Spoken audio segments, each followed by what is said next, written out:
संधि का टॉपिक हमारे लिए कितना महत्वपूर्ण है, ये आप जानते हो। संधि का टॉपिक हम अगर पढ़ते हैं तो एक तो हमारी जो संधि है, संधि करते हैं तो उससे हमारे जो नंबर हैं वो बनेंगे। जो संधि के 2-3 पर्सन है वो हम करेंगे तो वो नंबर बनेंगे। एक हम जो उपसर्ग और उपसर्ग लगाते हैं तो उपसर्ग लगाने के बाद में किस प्रकार है वहाँ पर गलती होती है तो वो गलतियों उन गलतियों से हम बचेंगे, तो वो नंबर बनेंगे अपने 2-3 पर्सन। एक अपने जो समास बनाते हैं तो 2 शब्दों में जो समास बनाते हैं तो उनमें वर्णों में संधि बन जाती है, तो वहाँ से भी हमें पता रहेगा कि भई यहाँ पर समास है, सही बना, नहीं बना, तो वहाँ पर भी 1-2 पर्सन है वो भी बनेंगे। एक शब्द शुद्धि का जो टॉपिक होता है, तो शब्द शुद्धि में भी अपने हैं, संधि का टॉपिक आने पर वहाँ पे भी 1-2 पर्सन बनेंगे। एक वाक्य शुद्धि है, वाक्य शुद्धि में भी शब्द हैं, वो पहचानेंगे कि हम वहाँ पर शब्द शब्द हैं वो शुद्ध हैं या नहीं हैं। तो इस प्रकार जो संधि का टॉपिक हमारे जो हिंदी वालों के लिए बहुत महत्वपूर्ण है। अगर आपके सब्जेक्ट हिंदी है, तो आपको संधि है आनी अति आवश्यक है। अगर संधि आती है, तो आप अच्छी तरीके से पढ़ा भी सकते हैं, अच्छी तरीके से पढ़ भी सकते हैं।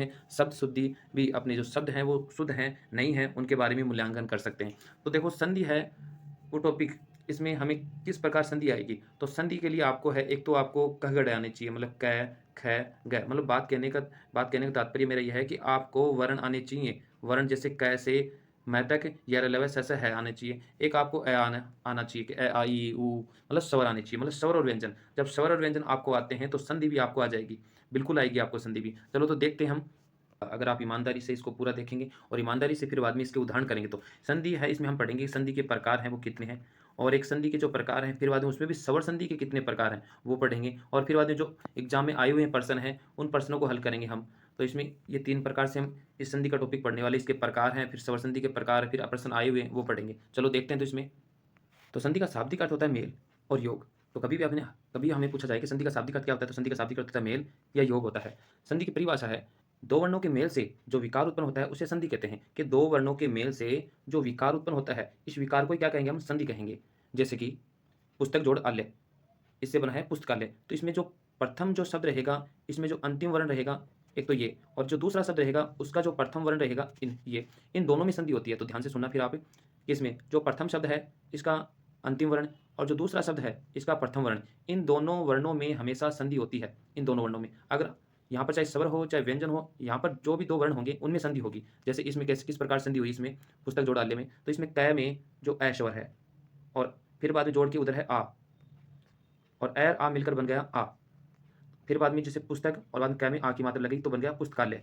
तो इस प्रकार है वर्णों में संधि होगी। और देखते हैं इसमें आगे हम संधि विच्छेद। संधि विच्छेद क्या होता है? संधि वर्णों को पुनः अपने मूल रूप में लिखते हैं, उसे संधि विच्छेद कहते हैं। कि जो भी शब्द बना है उस शब्द को हम वापिस, जो संधि शब्द बना है वापिस उसको हम टुकड़ों में वापिस हम लिख देंगे जैसा वो शब्द था पहले, तो उसे कहते हैं संधि विच्छेद। जैसे कि ये पुस्तकालय शब्द है, ये पुस्तकालय शब्द किस प्रकार बना है, इसको हमें वापिस तोड़ के लिखना है, तो ये बना है पुस्तक जोड़ आल्य, इसको कहते हैं संधि विच्छेद। प्रकार संधि के 3 प्रकार होते हैं, एक तो स्वर संधि, एक व्यंजन संधि, एक विसर्ग संधि। आपको हमेशा ध्यान में रखना है कि संधि के 3 ही प्रकार होते हैं, इसके अलावा कोई प्रकार नहीं होता है। तो स्वर संधि में क्या होता है? स्वर संधि में एक तरफ स्वर होगा और दूसरी तरफ भी स्वर होगा। जो अपने 11 स्वर हैं उनमें से कोई भी स्वर इधर हो सकता है, कोई भी इधर हो सकता है, वो हम पढ़ेंगे कि स्वर संधि के प्रकार में पढ़ेंगे। और आप इतना ध्यान में रखो कि स्वर का स्वर से मेल होता है स्वर संधि में। व्यंजन संधि में व्यंजन का व्यंजन से मेल होता है या व्यंजन का स्वर से मेल होता है, मतलब एक तरफ व्यंजन आएगा। और विसर्ग संधि में एक तरफ विसर्ग रहेगा और दूसरी तरफ व्यंजन या स्वर हो सकता है। प्रकार के बाद में देखते हैं हम स्वर संधि के बारे में। तो स्वर संधि किसे कहते हैं? स्वर का स्वर से मेल होने पर जो विकार उत्पन्न होता है उसे स्वर संधि कहते हैं। तो स्वर संधि में क्या होगा? एक तरफ स्वर होगा, दूसरी तरफ भी क्या होगा? स्वर होगा। स्वर का स्वर से मेल होने पर क्या होगा? जो विकार उत्पन्न होगा उसे ही स्वर संधि कहेंगे। स्वर संधि के 5 भेद होते हैं, जैसे दीर्घ संधि, गुण संधि, वर्धी संधि, यण संधि, अयादि संधि। प्रकार है ये भी पूछ लिए जाते हैं, तो इनको प्रकारों को भी आपको ध्यान में रखना है कि ये 5 प्रकार होते हैं। संधि होती है 3 प्रकार की और स्वर संधि होती है 5 प्रकार की। अब हम देखते हैं इसमें दीर्घ संधि। दीर्घ संधि में क्या होगा? देखो दीर्घ हो जाएंगे वर्ण और यण। अब देखते हैं हम दीर्घ संधि।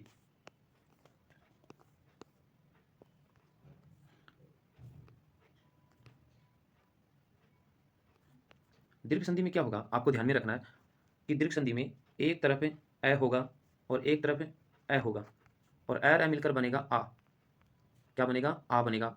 और एक तरफ होगी ई और एक तरफ भी होगी ई, और ई मिलकर बनेगी बड़ी ई। और एक तरफ होगा ऊ और एक तरफ होगा ऊ, और ऊ मिलकर बनेगा बड़ा ऊ।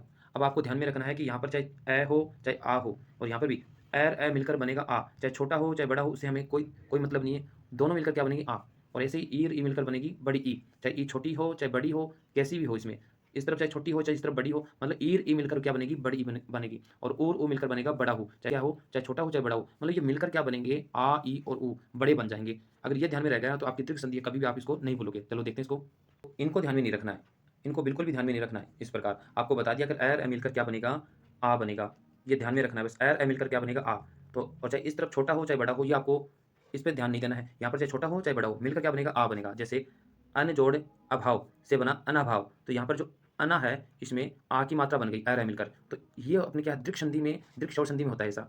ऐसे जैसे भोजन जोड़ आल्य, तो इसमें भोजन में न है अंतिम वर्ण और आल्य में क्या है, आ है। तो यहाँ पर न में ए और इसमें आल्य में आ, ये मिलकर बन गया ना। यहाँ पर न की आ की मात्रा लग गई तो ये बन गया भोजनालय। इसी प्रकार विद्या जोड़ अर्थी, तो यहाँ पर विद्या में अंतिम आ है और अर्थी में अ है, तो ये विद्या जोड़ अर्थी से बन गया विद्यार्थी। ऐसे ही जैसे महाजोड़ आत्मा से बना महात्मा, तो ये अपने एर ए मिलकर बना आ। अब देखते हैं ईर ई मिलकर बनते हैं, बनेगी बड़ी ई की मात्रा। जैसे अपने यहाँ पर जो ये ई के उदाहरण हैं, आपको ध्यान देना है कि ईर और ई मिलकर बनेगी बड़ी ई बनेगी। इस तरफ चाहे कोई छोटी हो चाहे बड़ी हो, अपने को उससे कोई मतलब नहीं है। जैसे कि गिरी जोड़ इंद्र, तो यहाँ पर जो प्रथम वर्ण है गिरी, इसमें अंतिम रह की क्या है, ई की मात्रा, छोटी ई की मात्रा है यहाँ पर। और इसमें इंद्र में क्या है, यहाँ पर इसमें भी क्या है, छोटी ई की मात्रा। और ईर ई मिलकर बन गई बड़ी ई की मात्रा, बन गई बड़ी ई की मात्रा। तो यहाँ पर देखो, जैसे गिरी जोड़ इंद्र से क्या बन गया, गिरिंद्र बन गया। ऐसे ही मही जोड़ इंद्र से बन गया महिंद्र, मतलब ईर ई मिलकर क्या बनेगी, बड़ी ई की मात्रा। ऐसे गिरी जोड़ इससे मिलकर बना है ग्रीश, यहाँ पर देखो रह की बड़ी की मात्रा बन गई अब। और रजनी जोड़ ईस से बना है रजनीश। आगे देखते हैं हम शब्द और देखते हैं, जैसे भानु जोड़ उदय, तो इसमें ये भानु शब्द है, भानु में ऊ की मात्रा है इसमें, पहले वर्ण के अंतिम वर्ण में, और इसमें उदय है, ये उदय है। तो यहाँ पर नए में ऊ की मात्रा और ये ऊ की मात्रा, और ऊ और ऊ की मात्रा मिलकर बन गई बड़े ऊ की मात्रा बन गई।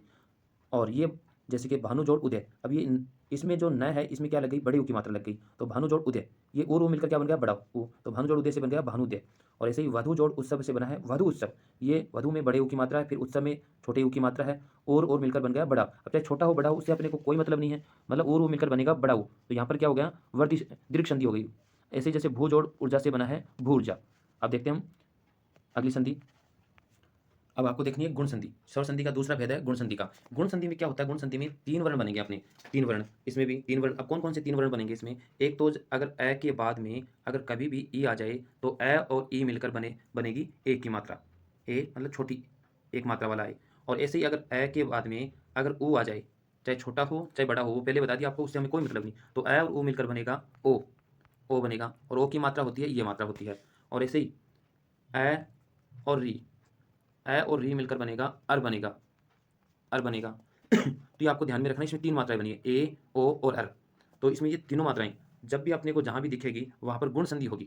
वहां पर एक तो ए होगा, एक ओ होगा, एक अर होगा। जैसे अब हम इनको करते हैं, जैसे यहाँ पर अब आपको ये जो ऊपर लिखा है इनकी तरफ ध्यान नहीं देना चाहिए, इनको आप पढ़ोगे तो फिर बाद में समझ में नहीं आएगा। और वैसे देखते हो, जैसे ए जोड़ ई ए बना, ए जोड़ बड़ी ई ए बना। तो हमने जब बात कर ली कि ए के बाद में ई आए, चाहे छोटी हो चाहे बड़ी हो, उसका क्या बनेगा, ए बनेगा।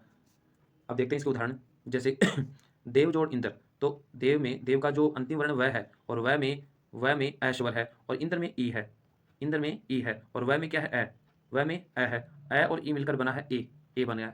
तो जैसे देव जोड़ इंद्र से बन गया देवेंद्र। और ऐसे गण जोड़ ईस, तो इससे बना है गणेश। देखो इसमें अण के ई ए की मात्रा लग गई, क्योंकि इसमें अण में ए था और इसमें ई है, और ए और ई मिलकर क्या बन गया, ए बन गया। तो इसमें गणेश, गण जोड़ इससे क्या बन गया, गणेश। ऐसे ही यहाँ पर यथा जोड़ इष्ट शब्द है से बना यथेष्ट, इसमें एक ही मात्रा आ गई। और रमा जोड़ इससे बना है रमेश शब्द। अब आपको ये ध्यान देना है कि यहाँ पर आपको एक की मात्रा दिखी है गुण संधि में, तो गुण संधि में जहाँ भी एक की मात्रा भी दिख जाए बीच में आपको, तो वहाँ पर गुण संधि होगी, ये भी ध्यान रखोगे आप एक तरह से। फिर देखते हैं अय के बाद में अगर ऊ आ जाए, अय के बाद में ऊ आ जाए, तो वहाँ पर अपने को किस प्रकार बदलना है। तो अय के बाद में ऊ आ जाए, और ऊ चाहे छोटा हो चाहे बड़ा हो, उससे अपने को कोई मतलब नहीं है। अय और ऊ मिलकर बनेगा ओ शबर बनेगा, ये विकार होगा इसमें। और ओ शबर की मात्रा क्या होती है, ये होती है, इसमें ध्यान में रखनी है। जैसे वीर जोड़ उचित, तो रै में ऐशवर है और उचित में ऊ है, तो ए और ऊ मिलकर बन गया ओ। तो देखो वीरोचित, वीरोचित बन गया इसमें, क्योंकि रै था और रै का क्या बन गया, इसमें रो बन गया। क्यों बना, क्योंकि इसमें वीर में जो रै है इसमें ए मात्रा है और इसमें ऊ है उचित में, तो ए और ऊ मिलकर क्या बन गया ओ। ऐसे देखो दूसरा शब्द जल जोड़ उर्मी, तो जल जोड़ उर्मी में इसमें लय की ओ की मात्रा लग गई, क्योंकि लय में ए की मात्रा थी, और फिर बाद में इसके आगे दूसरे वर्ण में शब्द में ऊ की मात्रा, तो जल जोड़ उर्मी से बना जलोर्मी। इसी प्रकार महाजोड़ उत्सव से महोत्सव, और गंगा जोड़ उर्मी से गंगोर्मी। तो हमने देखा पहले ए बना था ए और ई से, और अब क्या बना है, ए और ऊ से क्या बना, ओ की मात्रा बनी। और अब तीसरा इसमें वर्ण बनता है गुण संधि में, जो अपने ए के बाद में अगर री आ जाए, तो ए और री मिलकर क्या बनता है, अर बनता है। ये ध्यान में रखना आपको, अर। जैसे कणव जोड़ ऋषि, तो इसमें देखो कणव, इसमें व में क्या है, ऐश्वर है, और इसमें री, ऋषि में री है पहला, तो ए और री मिलकर बन गया अर बन गया। तो इसमें कणव ऋषि, क्योंकि व में वापस ऐश्वर डल गया है, और फिर बाद में ये जो आधा र है ये ऊपर लग गया इसके, तो इस प्रकार ये बन गया कणव ऋषि। ऐसे ही महाजोड़ ऋषि है, तो महाजोड़ ऋषि में आ और री मिलकर बन गया अर, तो ये मह, और फिर बाद रे ऊपर चला गया तो बन गया महर्षि। तो ये अपनी गुण संधि। इसके बाद देखते हैं हम अपनी तीसरी संधि देखते हैं। इसमें आप सोच रहे हो ऐसा नहीं है कि मतलब इसको आपको उदाहरण निकालने पड़ेंगे तभी ये संधि पूरी होगी, फिर बाद में आपकी तो माथापच्ची तो आपको करनी पड़ेगी, तभी जाके संधि आएंगी, तभी आपके 8-10% सही होंगे संधि के अनुसार, क्योंकि उपसर्ग है उसमें सब शुद्धि है, और इसमें समास वाले हैं, ये सारी फिर बाद टॉपिक है आपकी, इससे भी क्या सही होने की संभावना रहेगी। अब देखते हैं वर्ती संधि। वर्ती संधि में आप ध्यान में रखना, एक तो इसमें आई की मात्रा है, उसमें डबल मात्रा हो जाएगी, मतलब वर्ती संधि में जो आप गुण संधि में हमने पढ़ा था एक मात्रा वाला, या वर्ती में पढ़ेंगे 2 मात्रा, और एक हो जाएगी इसमें और की, इसमें भी क्या है, वर्ती हो गई। तो इसमें वर्ती संधि में आपको ये 2 मात्रा जहाँ भी दिखेगी वहाँ पर वर्ती संधि होगी। इसमें होगा कि इसमें देखो, इसमें अगर ए के बाद में अगर ए आ जाए, ए के बाद में ए आ जाए, ए चाहे छोटा हो चाहे बड़ा हो, ए भी चाहे छोटा हो बड़ा हो, अपने को कोई मतलब नहीं है उससे, वो दोनों मिलकर क्या बन जाएंगे दोनों मिलकर बन जाएंगे इसमें आई की मात्रा, और आई की मात्रा आपको बता दी कि यहाँ पर ऐसे होगी, मतलब ए और ए मिलकर, और ऐसे ही ए और ओ मिलकर, ए और ओ मिलकर बन जाएगा और बन जाएगा, और बन जाएगा। और और की मात्रा होती क्या है, और की मात्रा होती है 2 मात्रा ऐसे। अब यहाँ पर है ए है वो छोटा और बड़ा दोनों हो सकते हैं, यहाँ पर भी और है वो छोटा और बड़ा दोनों हो सकते हैं, मतलब ए के बाद में ओ आ जाए तो ए और ओ मिलकर क्या बन जाएंगे, और बन जाएंगे। जैसे यहाँ पर नीचे भी दे रखा है, जैसे 1 जोड़ 1, तो इसमें पहले वर्ण में कै में हम देखते हैं, तो इसमें कै में ऐश्वर है, और कै के बाद ऐश्वर के बाद में ऐश्वर आया, और ए और ए मिलकर क्या बना, आई बना। तो कै जोड़ 1 से क्या बन गया, एक, एक एक बन गया 1 जोड़ 1 से, क्योंकि जो आई की मात्रा दिख रही है आपको ऊपर दिख रही है, ये इसमें क्या है, ये इसकी वृद्धि हो गई है। दूसरे में देखते हैं परम जोड़ ऐश्वर्य, परम जोड़ ऐश्वर्य से क्या है, इसमें ए मै में ऐश्वर है, और ऐश्वर्य में भी क्या है, ऐश्वर है, और ए और ए मिलकर क्या बन गया, आई बन गया, ए और आई मिलकर बन गया आई, वृद्धि हो गई इसमें। इसी प्रकार सदा जोड़ एव से सदैव, और महाजोड़ ऐश्वर्य से महेश्वर्य, और परम जोड़ ओज से बन गया परमोज। इसमें जो मैं में ऐश्वर है, मैं के बाद में ओ शब्द आया, और ए और ओ मिलकर क्या बन गया, और बन गया। और महाजोड़ ओजस्वी से बन गया महोजस्वी, और वन जोड़ औस्त से बना है वनौस्त, और महाजोड़ औस्त से बना है महोस्त। इसके बाद में हम यण संधि में क्या होता है आपको ध्यान में रखना है, क्योंकि यण संधि ऐसे ही शुरू हो रही है, और इसमें बनेंगे भी कौन कौन से वर्ण बनेंगे यण संधि में, एक तो यह बनेगा, इसके नीचे हलंत है, और एक वह बनेगा, और एक बनेगा र। ये 3 वर्ण बनेंगे। यण संधि यह से शुरू होती है, और इसमें बनेंगे भी कौन से, यह वह र। अगर यह वह र के पहले अगर कभी भी आपको आधा व्यंजन दिख जाए, मतलब आधा व्यंजन दिख जाए, वहाँ पर आपको यण संधि माननी है, वहाँ पर 100% यण संधि हो जाएगी। और होगी कैसे, जैसे कि आपको ध्यान में रखना है, अगर ई के बाद में कोई भी असमान स्वर आ जाए, कोई भी आ जाए, ई नहीं आना चाहिए, तो ई के बाद में कोई भी असमान स्वर आ जाएगा तो ई का बनेगा यह बनेगा। और अगर ऊ के बाद में कोई भी असमान स्वर आ जाए, मतलब ऊ नहीं आना चाहिए, ऊ के बाद में अगर कोई भी, तो ऊ का बनेगा ऊ का बनेगा वह बन जाएगा। और अगर री के बाद में अगर कोई भी असमान स्वर आए तो री का बनेगा रह बनेगा, री का रह बनेगा, मतलब यह वह रह बनेगी इसमें। और जहाँ भी आपको दिखेंगे यहाँ पर यह व रह के पहले कोई भी आधा वर्ण दिखेगा वहाँ पर यण संधि होगी, जैसे कि अति जोड़ अधिक, तो इसमें अति शब्द है, इसमें जो अति शब्द है इसमें ई की मात्रा है, और ई किस में बदल गया, यह में बदल गया, और तय क्या रहा, तय आधा हो गया, फिर बाद में तय आधा हो गया, तो फिर बाद में हमने इसको मिला के लिख दिया। इसमें ये अति था तो इसमें ई की मात्रा हट गई, आधा तय बच गया, और ई का क्या बन गया, यह बन गया और यह में क्या डाल दिया, ऐशोर डाल दिया, और यह फिर बाद में धिक, तो अति जोड़ अधिक से बन गया अत्यधिक। ऐसे ही इति जोड़ आदि, तो इसमें तय तय में ईश्वर निकल गया तो आधा तय बच गया, आधा तय, और ई का क्या बन गया, यह बन गया, और ये आ की मात्रा है इसमें लग गई या में, तो इत्यादि बन गया। ऐसे ही नदी जोड़ आगमन से नद्यागमन, और अति जोड़ उत्तम से अति उत्तम, और अति जोड़ उष्म से अत्युष्म, और प्रति जोड़ एक से प्रत्येक। अब देखते हैं इसमें ऊ वाला, जो अगर ऊ के बाद में आपको बता दिया कोई भी आए तो ऊ का बनता है वह जैसे सु है, सु में क्या है, इस सु में जो अंतिम जो वर्ण क्या है इसमें ऊ है, तो ऊ का क्या बन गया, वह बन गया, ऊ का वह बन गया, और फिर बाद में स क्या हुआ, आधा रह गया, और ये अच्छ शब्द है, अच्छ में वह में ए डल गया स्वर, ए स्वर डल गया, और ये बाद में च और छ, तो सु जोड़ से बन गया स्वच्छ। ऐसे सु जोड़ आगत से आधा स, और ऊ का बन गया वह, और यह आ की मात्रा इसमें लग गई स्वागत। ऐसे अनुजोड़ ऐषण से अन्वेषण, अनुजोड़ इति से अन्विति, और पितृ जोड़ आज्ञा। अब जो री के बाद में कोई भी असमान स्वर आने पर तो री का बनेगा र। अब जैसे यहाँ पर पितृ शब्द में ये पी शब्द है, और इसमें तय में री शब्द है, अब ये री है ये हट जाएगा तो ये आधा तय बचेगा, ये आधा तय, और ये फिर बाद में आधा रह, री का बन गया आधा रह, और ये आज्ञा है तो आ है, फिर बाद में रा में डाल देंगे आ, और ये फिर बाद में गया, तो क्या बन गया पितराज्ञा, और इसमें अगर पितराज्ञा है अपने, तो पितराज्ञा को हम लिखते कैसे हैं, इसमें हम ये पी और फिर तय के नीचे रै लगा दिया और ये फिर बाद आ की मात्रा और ये ज्ञा, तो पितराज्ञा, ये फिर बाद हमने क्योंकि तय और रै को मिला के लिखते हैं। तो इसी प्रकार ये पितृ आज्ञा, मातृ आज्ञा ये हो जाएंगे। अब इनके उदाहरण तो आपको निकालने पड़ेंगे। अब जो अपने स्वर संधि का जो अंतिम भेद है, जो अयादि, इसको देखते हैं।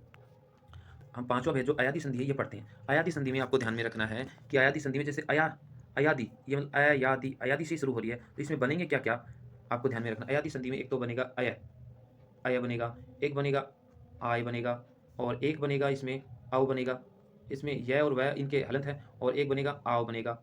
तो अय, आय, औ, आव, इसमें ये चार है, चार वर्ण आपको ध्यान में रखने, इस प्रकार बनेंगे अयादि संधि में। अगर जहां भी आपको दिख जाए अय, आय, औ, आव ये दिख जाएंगे, वहां पर अयादि संधि होगी। और याद करने के लिए आप ध्यान में रखो, इसका नाम ही अयादि संधि है, नाम में अय है, मतलब अय, आय, औ, आव ये बनेंगे। इसमें बनेंगे कैसे, ये जैसे कि ए के बाद में कोई भी असमान स्वर आए, तो ए के बाद में कोई भी आए असमान स्वर, तो ए का बनेगा अय बनेगा, ए का अय। और अगर आई के बाद में कोई भी असमान स्वर आए, तो आई का बनेगा आय। और अगर ओ के बाद कोई भी असमान स्वर आए, तो ओ का बनेगा औ। इसमें और के बाद कोई भी असमान स्वर आए, तो और का बनेगा आव बनेगा, इसमें आव। अब देखते इसमें, जैसे कि ए जोड़ ए से बना अय, क्योंकि ए का क्या बना, अय बना, और अय के फिर बाद में अय की मात्रा लगा दी, तो अय पूरा बन गया। ये ऐसे आई जोड़ ऐसे बना आय, और ये अय की मात्रा इसमें लगे यह में, तो यह पूरा हो गया। और ये ओ जोड़ यह से बन गया औ, और औ जोड़ ऐसे बन गया आव। जैसे ने जोड़ अन, ने जोड़ अन से बना है नयन, क्योंकि इसमें नय में जो ए की मात्रा है, तो एक की मात्रा है, तो ए का बन गया आय बन गया, और फिर बाद में जो अ है वो यह में डल गया, और फिर बाद ये नय लिख दिया हमने, और ये अ है, ये अ हमने इस नय में डाल दिया, तो ये अ हमने यहाँ से नय में डल गया, तो क्या बन गया, नयन बन गया, नयन जैसे ये बना है। ऐसे ही जो ने जोड़ अक से बन गया नायक, जैसे ने, तो अपने को पता है ने के ऊपर आई की मात्रा है, तो आई की मात्रा है, तो यहाँ पर नय बच गया, और आई का बन गया आय, आय बन गया। और फिर बाद में अक है, तो ये अ इसमें डल गया, और ये क, तो ये बन गया नायक, और ये आ की मात्रा ना में डाल देंगे, और इसको हम हटा देंगे यहाँ से, तो नायक। ऐसे पौ जोड़ अन से बन गया पवन, और पौ जोड़ अक से बन गया पावक। तो अब हम इसके जो वीडियो दोस्तों ये अपना बड़ा हो गया, लंबा हो गया, तो जो अपने जो एग्जाम में आए हुए प्रश्न है, वो आपको स्क्रीन में जो दूसरा वीडियो दिख रहा है, इसके माध्यम से हम हल करेंगे, जिससे कि आपका जो समय है ये भी खराब ना हो, और आपको स्क्रीन पे दिख रहा है ये जो आए हुए प्रश्न है मैंने संधि के दिए हैं, इनको आप हल कर सकते हो इसमें। और आपको जो संधि का टॉपिक पढ़ने के बाद में आपको अपनी कोई भी बुक है उसमें से क्या है ये संधि है वो निकालनी है। जब इनको निकालोगे तभी इसमें है आपकी क्लियर होगी, ऐसा नहीं कि आपने पढ़ लिया और फिर बाद में हो गई, क्योंकि संधि का टॉपिक एक पेचीदा टॉपिक होता है, और ये करना बहुत अति आवश्यक है। अगर हिंदी के विद्यार्थी हो, और हिंदी के विद्यार्थी अगर उसे संधि नहीं आई, तो मान लो उसे कुछ भी नहीं आता है। तो मिलते हैं अगले वीडियो में नेक्स्ट टॉपिक के साथ, तब तक के लिए जय हिंद, जय भारत।